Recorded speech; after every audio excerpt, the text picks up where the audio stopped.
क्या आप सोच सकते हैं कि आप अपने नए घर में जाए और वहाँ कुछ बहुत अजीब हो। ऐसा ही कुछ हुआ वाघमारे फैमिली के साथ। वाघमारे फैमिली अपने नए घर में शिफ्ट हुई। वाघमारे फैमिली में पति पत्नी, 2 साल की बेटी ईशु और उसकी दादी और नानी रहती थी। जिस कॉलोनी में वो लोग शिफ्ट हुए वो कॉलोनी एकदम नई थी, इसलिए वहाँ ज़्यादातर घरें खाली ही थे और कॉलोनी में हमेशा सन्नाटा ही रहता था।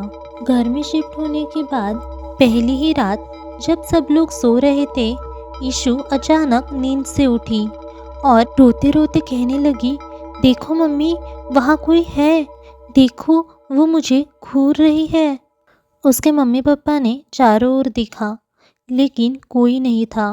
उसके पेरेंट्स को लगा शायद ईशु सपने से डर गई है, लेकिन ईशु लगातार एक कोने की ओर इशारा कर रही थी। दूसरे दिन सुबह ईशु खिड़की से लटक कर खेल रही थी। खिड़की लगभग 1 या 2 इंच ही ऊपर होगी। ईशु की दादी ईशु के लिए खाना लेने गई। जब वो परोस रही थी तब उन्हें एक औरत की आवाज़ आई, मुझे खून पीना है। और तभी ईशु की रोने की आवाज़ आई। ईशु खिड़की से लटकते हुए गिर गई थी और उसके सर से बहुत सारा खून बह रहा था।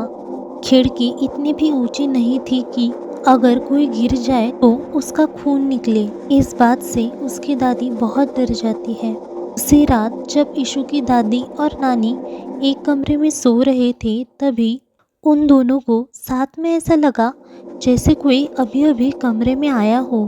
साफ किसी और की सांसों की आवाज़ें सुनाई दे रही थी और तभी अचानक उनकी बोतल का ढक्कन दूर जाके गिरा, जैसे किसी ने जोर से फेंका हो।